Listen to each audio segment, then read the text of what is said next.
صلی اللہ علیہ وسلم کے بڑے چہیتے صحابی تھے حضرت جابر رضی اللہ تعالیٰ عنہ. ان کے بارے میں آتا ہے غزوہ بنی مصطلق کی واپسی کے موقع پر جب اللہ کے نبی صلی اللہ علیہ وسلم واپس تشریف لا رہے تھے تو اللہ کے نبی علیہ السلام نے دیکھا غزوہ بنی مصطلق سے واپسی پر نبی علیہ السلام نے دیکھا کہ حضرت جابر کی جو سواری ہے جو اونٹ ہے وہ بہت آہستہ چل رہا ہے. نبی علیہ السلام نے پوچھا کہ جابر یہ تمہاری سواری بہت آہستہ چل رہی ہے، کیا وجہ ہے؟ تو حضرت جابر نے فرمایا اے اللہ کے نبی صلی اللہ علیہ وسلم بس میں اس کو تیز چلانے کی کوشش کرتا ہوں لیکن نہیں چل رہا. تو اس موقع پر نبی علیہ السلام نے ایک ٹہنی ان کے ہاتھ میں دی کہ اس کے ذریعے سے اس کو ہکاؤ. جب ہکایا گیا تو اتنا تیز دوڑنے لگا وہ کہ سب سے آگے ہونے لگا.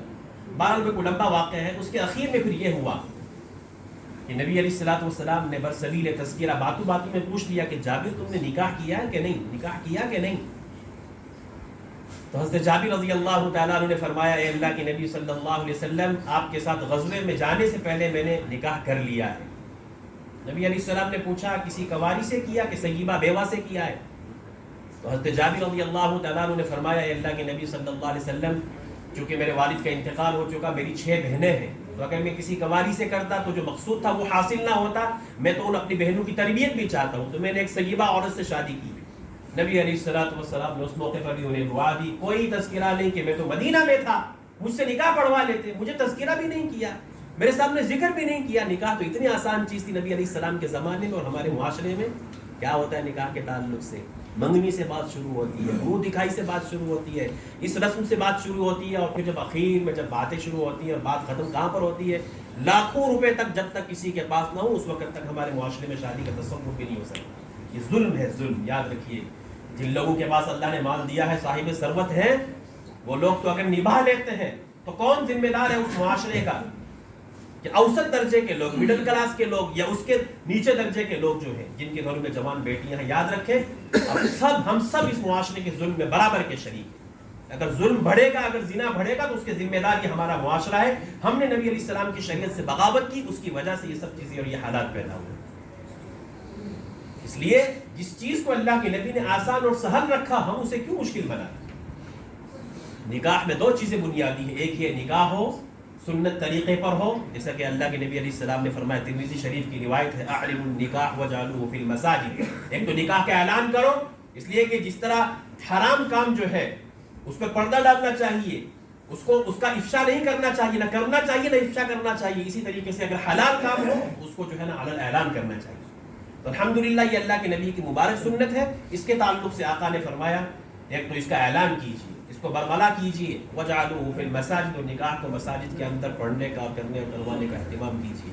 ایک تو یہ چیز ہے. اس کے بعد جیسے عبدالرحمن بن عوف کی روایت میں اللہ کے نبی نے فرمایا اولم ولو بشاۃ، کہ ولیمہ کر لو اگرچہ ایک بکری کے ذریعے سے ہو، یعنی ایک بکری کی اگر استطاعت ہے تو ولیمہ کر لو. یہ چیز سنت ہے. اور اس تعلق سے بھی، اس سنت سے بھی ہمارے معاشرے میں لاپرواہی بڑھتی جا رہی ہے. ہمارے یہاں کیا ہوتا ہے الا ماشاءاللہ، بعض جگہوں پر حقیقت میں ولیمہ کیا جاتا ہے لیکن بعض جگہوں پر ولیمے کے نام پہ ڈھونس رچایا جاتا ہے. کیا ہے ولیمہ؟ کسے کہتے ہیں؟ ولیمہ تو اس کھانے کو کہتے ہیں کہ جو رخصتی کے بعد میاں بیوی آپس میں خلوت میں ہو جائیں، ایک جگہ جمع ہو جائیں.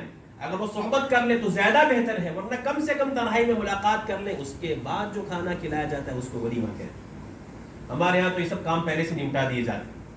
اس کو آپ دعوت تو کہہ سکتے ہیں، اس کو آپ ولیمہ مت کہیں.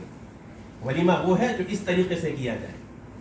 تو ولیمہ اگر آپ صاحب استطاعت ہے، اگر اللہ نے آپ کو وسعت دی ہے تو ولیمہ سنت نیت سے ادا کیجئے.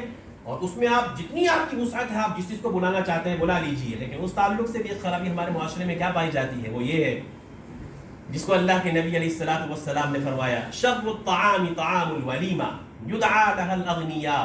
اللہ کے نبی علیہ السلام نے فرمایا کھانوں میں بدترین کھانا وہ ولیمے کا کھانا ہے جس میں اغنیاء مالداروں کو تو بلایا جائے، ویترک الفقراء، اور فقراء کو چھوڑ دیا جائے.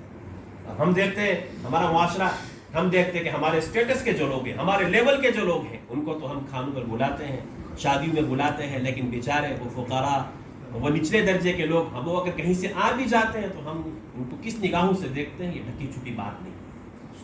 تو اللہ کے نبی علیہ السلام نے فرمایا یہ شر الطعام طعام، بدترین کھانا یہ ولیمے کا کھانا ہے جس میں مالداروں کو تو بلایا جائے اور فقراء کو چھوڑ دیا جائے. تو نبی علیہ الصلوۃ والسلام کی شریعت بہت آسان اور سہل ہے. ہم نے اس پہ نہ چل کر کے نہ ہمارے اپنے اوپر اپنی مصیبتیں کھڑی اور پھر ہم یہ کہتے ہیں کہ یہ بڑی مشکل ہے. جب دین سے ہٹیں گے, اللہ کے نبی اور نبی علیہ السلام کی شریعت سے, قرآن سے ہٹیں گے, تو پھر زندگی مشکل ہی لگے گی. یاد رکھیں کبھی سہل نہیں ہو سکتی زندگی. اگر سہل زندگی چاہتے تو پھر نکاح کو اس طریقے سے انجام دیجیے جیسے عبد الرحمن بن عوف نے کیا, حضرت جابر نے کیا, اور نبی علیہ الصلوۃ والسلام نے کوئی شکوہ اور شکایت نہیں کی, بس ایک فطرت کا تقاضا تھا پورا کر لیا, نبی علیہ السلام کی سنت تھی اس کو ادا کر لیا. اور اگر یہ تو لڑکے والوں کی طرف سے بات ہوئی, اگر ہمارا معاشرہ, اللہ اکبر, یہ ظالم معاشرہ, لڑکی والوں پر جو ظلم ہمارے معاشرے میں ہوتا ہے, ایک باپ اپنے لختے جگر میں, اللہ کے نبی علیہ السلام حضرت فاطمہ سے فرمایا کرتے تھے نا کہ فاطمہ میرے جگر کا ٹکڑا ہے. آپ تصور کیجئے جتنے بھی آپ بیٹیوں والے بیٹھے ہیں نا, فطرت کی بات ہے, ایک باپ کو اپنی بیٹی سے زیادہ لگاؤ ہوتا ہے بچوں کے مقابلے. یہ ایک فطرت میں ایک کشش ہوتی ہے. تو وہ بیٹی جو بچپن سے ایک معصوم سی گڑیا وہ جوان کر کے کوئی اگر آپ کو دیتا ہے, تصور کیجئے وہ اپنا جگر کا ٹکڑا آپ کو دے رہا ہے. اور ہمارا ظالم معاشرہ جتنا خرچ مرد لڑکے والوں کا ہوتا ہے اس سے دگنا ظالم معاشرہ لڑکی والوں سے کرواتا ہے. کس کے نام پر؟ ان کے ذمے تو کچھ بھی نہیں ہے, کچھ بھی نہیں ہے لڑکی والوں کے ذمے. لیکن کیا ہے کہ ناک اونچی رکھنی ہے, معاشرے میں دکھانا تو ہے کہ ہمارے پاس دولت ہے, ہمارے پاس ثروت ہے, ہم تو بڑے گھر کے لوگ ہیں. جب تک نہیں کریں گے اتنی بڑی پارٹی, جب تک اتنا بڑا فنکشن نہیں کریں گے تو کیسے جانیں گے کہ یہ بڑے اسٹیٹس کے لوگ ہیں. خدا کے لیے اس ظالم معاشرے پر مت ظلم کیجیے. اگر آپ کو اللہ نے مال دیا ہے تو اس کو صحیح مصارف میں خرچ کیجیے.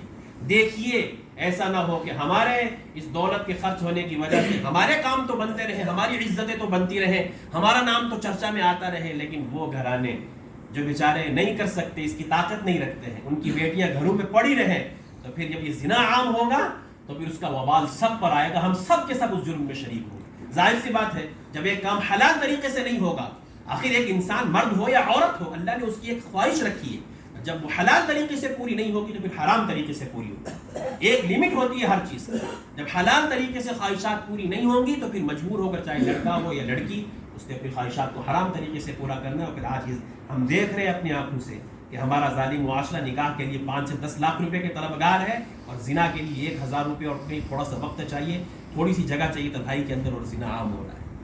یاد رکھیں یہ زنا کا عام ہونا, قرآن نے اس کے تعلق سے تو یہاں تک کہا وَلَا تَقْرَبُوا الزِّنَا, یہ نہیں کہا کہ زنا مت کرو, یہاں تک کہا زنا کے قریب بھی مت جاؤ, انَّهُ كَانَ فَاحِشًا, وہ تو کلّا بے حیائی ہے. تو اگر یہ زنا عام ہو رہا ہے تو اس کے ہم برابر کے شریک ہیں.